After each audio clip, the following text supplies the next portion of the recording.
Bonjour à toutes et à tous et merci de prendre le rendez-vous de ce 12h45. Voici le sommaire. Le tourisme béninois se positionne depuis quelques années sur le plan international entre tourisme naturel, culturel et cultuel. D'hier à aujourd'hui, on en parle dans cette édition. La gestion des ressources humaines n'est souvent pas une chose aisée, alors que la performance du personnel dépend souvent de la qualité du chef d'entreprise. Il importe de savoir comment conduire ses employés.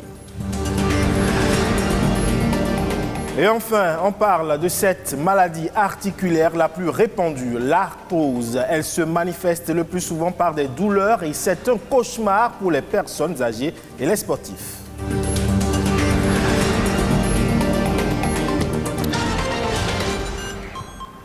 Bienvenue à vous si vous nous rejoignez. Plage, forêt sacrée, parc naturel ou encore musée. Voilà autant de richesses qui profitent désormais au Bénin. Des investissements lourds ont été consentis pour booster le secteur touristique qui prend désormais son envol. Le tourisme d'hier à aujourd'hui, suivons cet élément signé Baudelaire Kanchede. De 60 jusqu'en 2015, ce qui se faisait, c'était qu'on se cherchait. Il n'y avait pas une orientation claire. Je trouve qu'on essayait de joindre les bouts pour se faire représenter, pour parler de son pays. Il n'y avait pas une politique claire de promotion ou de développement du tourisme. Si vous allez dans les ministères, vous avez ce qu'on appelle un trombinoscope. Vous avez les photos de tous les ministres depuis les indépendances. Allez au ministère du tourisme, vous voyez le trombinoscope, c'est le ministère qui a changé le plus de ministres en 60 ans. Comment vous voulez-vous asseoir une politique digne de ce nom quand vous changez de ministre tout le temps? C'était comme une variable d'ajustement, le tourisme. On n'en prenait pas la mesure économique, la dimension de développement que ça apportait. Des parcs de la Pandjari et du W aux forêts classées et sacrées, en passant par les musées de Ouida, d'Abomey ou la Bouche du Roi à Grand Popo, le Bénin regorge de nombreuses potentialités touristiques inexploitées. C'est pourquoi, depuis 2016, le Bénin s'est doté d'une agence pour la promotion des patrimoines et le développement du tourisme. Nous avons des réformes, nous avons des infrastructures, mais nous avons également d'autres éléments de renforcement de capacités, etc. En plus du ministère du Tourisme, de la Culture et des Arts, qui justement allie tourisme à d'autres éléments comme la culture, l'art, c'est-à-dire les patrimoines qui sont, du point de vue du gouvernement, un actif. A été créé l'ANPT. D'autres réformes structurelles importantes, c'est la création assez récemment de la réunion publique des musées. L'exemption des visas pour plusieurs pays africains. Donc ça a permis déjà de changer la donne au niveau de l'arrivée des touristes.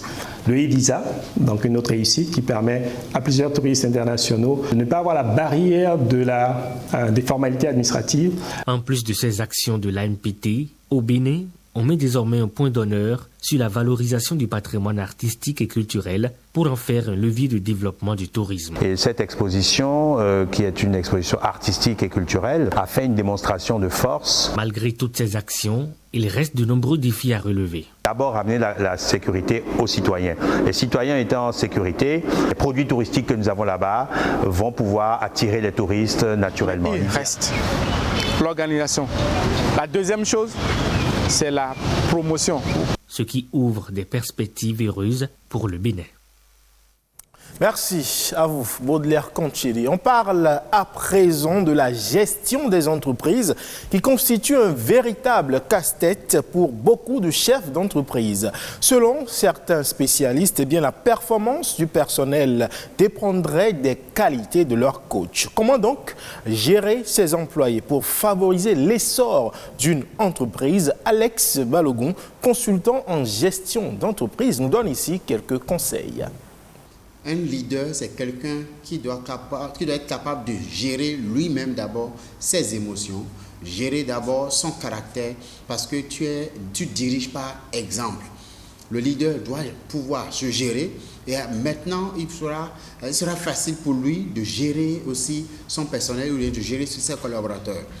Un chef d'entreprise, c'est une personne qui a une vision et qui met ses visions en objectif. Objectif à long terme et objectif à court terme. Qui communique à son personnel pour dire voilà là où nous allons. Si le chef d'entreprise ne voit pas loin, comment est-ce que les employés peuvent voir loin? Vous devez comprendre que les collaborateurs, pour qu'ils puissent donner leur meilleur, il faut des systèmes en place. Un, c'est d'abord les fiches de poste. Donnez à chaque personne ce que vous attendez de la personne. Le cahier de charge bien défini. J'attends de toi telle chose et telle chose de façon claire. La deuxième chose après la fiche de poste aussi, c'est un système d'évaluation mensuelle. Le personnel doit être évalué à la fin du mois. On doit savoir, est-ce qu'il a atteint les objectifs? Est-ce qu'il a réalisé ce qu'on attend de lui? Si vous n'avez pas un système d'évaluation, vous allez mal gérer vos personnels. Parce que le système d'évaluation permet au personnel ou aux collaborateurs de savoir, j'ai mal travaillé, je n'ai pas bien travaillé ce mois, je n'ai pas eu la note qu'il faut. Et une autre chose aussi, c'est que vous devez avoir une vision claire. Une vision à long terme, une vision qui inspire les collaborateurs. Et il ne faut pas juste donner des ordres aux gens, donner des instructions. Toi, fais ça, toi, fais ça. Le chef d'entreprise aussi doit comprendre que le langage est capital. Il y a des choses qu'on ne peut pas dire. Il y a des choses qu'on veut dire aussi, qu'on doit savoir comment le dire. L'objectif, ce n'est pas s'exprimer. L'objectif, c'est atteindre un résultat. Donc, il ne faut pas dire, je dis ça parce que je suis l'employeur. Vous n'êtes pas l'employeur. Vous êtes aussi employé par l'entreprise. L'entreprise est l'employeur de tout le monde. Celui qui est le promoteur ou le chef d'entreprise, il est aussi employé. Des conseils très bien avisés. Santé, à présent, l'arthrose. Eh bien, c'est une maladie articulaire qui se caractérise par une destruction du cartilage, notamment au niveau de l'articulation. C'est d'ailleurs le cauchemar des personnes âgées et des sportifs. Quelles sont donc les causes de cette maladie dégénérative? J'y arrive. Et comment la traiter? Les précisions dans cet élément réalisé par Arnaud Avanant, Christelle Fouetto, présenté ici par Amandine Agnambosso. L'arthrose est une infection rhumatismale chronique qui se manifeste généralement par de fortes douleurs au niveau des articulations. Dame Chantal souffre de cette maladie depuis plusieurs années. Ça commence par des douleurs, surtout des fois quand tu veux faire l'escalier, c'est en ce moment qu'on commence par remarquer. Là, tu n'arrives plus à marcher ou bien tu dois tenir quelque chose avant de faire l'escalier. Tu marches un peu, tu dois t'arrêter. Des fois, c'est difficilement, on soulève les pas aussi. Chez Dame Sylvie, les douleurs sont toutes aussi fortes. Il y a 2 mois que j'ai ressenti le mal. J'avais eu envie de faire pipi.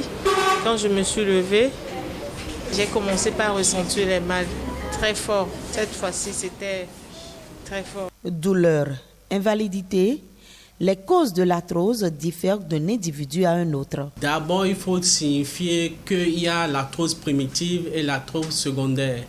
L'arthrose primitive, c'est lié directement à la personne. Chez les personnes âgées, on retrouve plus l'arthrose. C'est rare de trouver l'arthrose chez les sujets jeunes. On peut dire également l'hérédité, c'est-à-dire qu'il y a une prédisposition génétique. Autre cause qui est courante, c'est l'obésité. Dans la vague des arthroses secondaires, on peut parler des infections. La prise en charge de la pathologie comporte la prévention et le traitement de la douleur. Il faut éviter le surpoids, l'obésité, bien traiter les infections. S'il y a de gouttes, il faut bien traiter. On peut aussi faire de la kiné, de la rééducation fonctionnelle. Pour les traitements médicamenteux, il y a plusieurs traitements. Il y a les antalgiques, les anti-inflammatoires. Ça c'est les comprimés. Il y a les traitements locaux, c'est-à-dire les crèmes, les patchs. On peut faire également des infiltrations, c'est-à-dire on peut amener à injecter des produits dans l'articulation et ces produits, il y en a de plusieurs variétés. Il est également recommandé d'adopter une bonne hygiène alimentaire afin de limiter les douleurs. Une alimentation équilibrée qui n'est pas trop riche en glucides. Pour éviter de faire la goutte, il y a l'aliment, l'haricot, les viandes rouges, le vin, la bière et autres qu'il ne faut pas prendre. Aucun médicament n'est capable à l'heure actuelle de guérir l'arthrose. Il est très important de conserver un poids normal pour ménager ses articulations. Hors de nos frontières à présent, les mangroves au nord du Gabon perdent du terrain. Moins de 70 hectares ces 3 dernières années. En cause, la construction de nouveaux logements et d'hôtels. Conséquence, la mise en danger de l'économie locale basée essentiellement sur la pêche. Précision ici de nos confrères de France 24. À une vingtaine de kilomètres au nord de Libreville, le petit village du Cap Estérias. Au milieu des mangroves, Yann et son frère recueillent ce matin-là les pièges à crabes posés la veille. Oui, un bon crabe. Ici, les habitants vivent essentiellement de la pêche artisanale, une activité aujourd'hui en péril. En cause, la pression immobilière qui détruit l'écosystème de reproduction des crustacés. Conséquence, les crabes ont quasi disparu. Avant, même derrière la maison, tu pouvais avoir les crabes. Tu mets tes 15 caisses en moins d'une heure de temps, tes 15 caisses sont attrapées. Mais aujourd'hui, comme vous voyez, tout est déblayé. Même si on laisse 20 caisses là, vous allez partir, la journée, vous allez revenir, il n'y aurait plus les crabes. Pourquoi? Parce que le soleil tape les caisses. Il n'y a plus la mangrove comme il faut. Face à la disparition annoncée de la mangrove, les bénévoles des ONG comme Landry mènent de vastes campagnes de reboisement. Ce jour-là, ils sont sur ce site de la rive est de l'estuaire. Sous les palétuviers, ils recherchent des semences qu'ils vont replanter pour faire repousser la mangrove et sauver leurs crustacés. Pourquoi on veut reboiser? Premièrement, c'est pour limiter l'urbanisation anarchique. C'est pour limiter les spéculations foncières qui s'étendent sur plusieurs kilomètres ici, sur un plan économique, mais aussi sur un plan environnemental.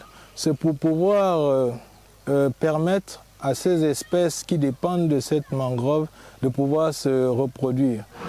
Face à la disparition annoncée de ce riche écosystème, les autorités gabonaises renforcent les mesures pour contraindre les promoteurs immobiliers à réaliser des études d'impact environnemental avant de construire près des mangroves. On a aujourd'hui une brigade qui a été mise en place ici et avec l'appui des ONG, ça permet aujourd'hui à beaucoup de gens d'être des donneurs d'alerte et on continue de sensibiliser. On prend aussi un certain nombre de mesures par rapport à certaines personnes qui récidivent ou qui n'obéissent pas aux injonctions qui leur sont faites. Malgré ces dispositions légales, le littoral gabonais continue de perdre sa mangrove, alors même que le Code de l'environnement et particulièrement son article 64 interdit la construction de bâtiments sur des sites naturels sensibles ou proches des rivages. Et c'est tout pour cette édition que vous pouvez retrouver sur le site de l'ORTB, le www.ortb.bj. Merci pour votre aimable attention. Retrouvez-moi tout à l'heure à 19h45 pour le journal du soir.